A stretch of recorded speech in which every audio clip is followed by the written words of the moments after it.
Buddhism Plain and Simple by Steve Hagen. Narrated by William Hope. Introduction. When the last millennium came to a close, most of us had lost faith in our ancient storybook versions of the world. With the development of science, many of us have come to see the universe as an inconceivably strange, vast, complex, impersonal, multidimensional, and perhaps meaningless realm of mind and matter. We may feel forced to deal with this loss of faith by going to one of two wretched extremes. Either we blind ourselves to our predicament and attempt to escape via drugs or alcohol or our careers or any of innumerable belief systems, or we face the woeful prospect that we're intelligent creatures living in a meaningless world. Many of us act as though we could find fulfillment if only we possessed enough money, enough security, enough respect, enough love, enough faith, enough education, enough power, enough peace, enough knowledge, enough something. There are others among us, however, who don't or can't buy into this. They sense that real security is impossible to attain. For they know that even if we could manage to accumulate all we desire, it will be inevitably taken from us by death. Our mortality looms above us as terrifying as it is certain. We seem utterly stumped. How can we possibly find peace under these conditions? Not only do we feel imprisoned by our ignorance, we seem doomed to remain that way. As Yang Chu, the 4th century BCE Chinese philosopher, put it, we move through the world in a narrow groove, preoccupied with the petty things we see and hear, brooding over our prejudices, passing by the joys of life without even knowing that we have missed anything. Never for a moment do we taste the heady wine of freedom. We are as truly imprisoned as if we lay at the bottom of a dungeon, heaped with chains. What is the basic human problem that no apparent remedy will cure? What is our existence all about? How can we ever possibly comprehend the whole of it?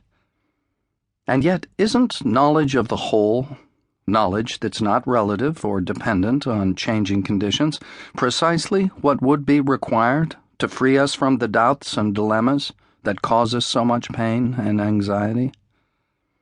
We long to be free from our confusion and discontent, not to have to live out our lives chained helplessly to uncertainty and fear. Yet we often do not realize that it's precisely our confused state of mind that binds us. There is a way to move beyond this ignorance, pessimism, and confusion, and to experience, rather than comprehend, reality as a whole. This experience is not based on any conception or belief. It is direct perception itself. It's seeing before signs appear, before ideas sprout, before falling into thought. It's called enlightenment. It's nothing more or less than seeing things as they are rather than as we wish or believe them to be. This liberation of mind, this direct awareness of reality as a whole, is fully accessible to anyone willing to attend to their actual experience. 2,500 years ago in India, a man named Gautama experienced this liberation. He devoted the remainder of his life to teaching others how to experience the same freedom of mind.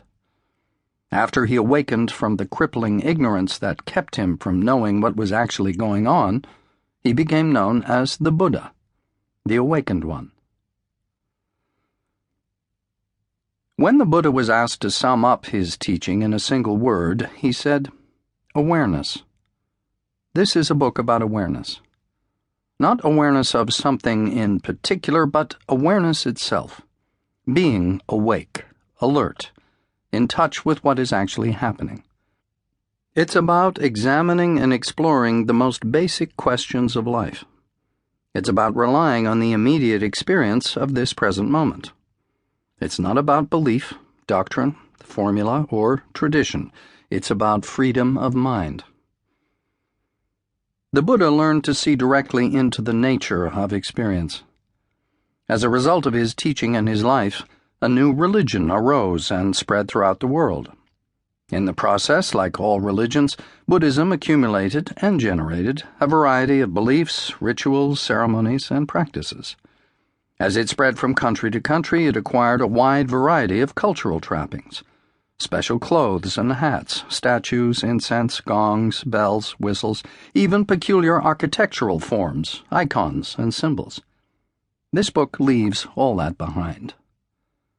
Rituals, ceremonies, prayers, and special outfits are inevitable, but they cannot express the heart of what the Buddha taught.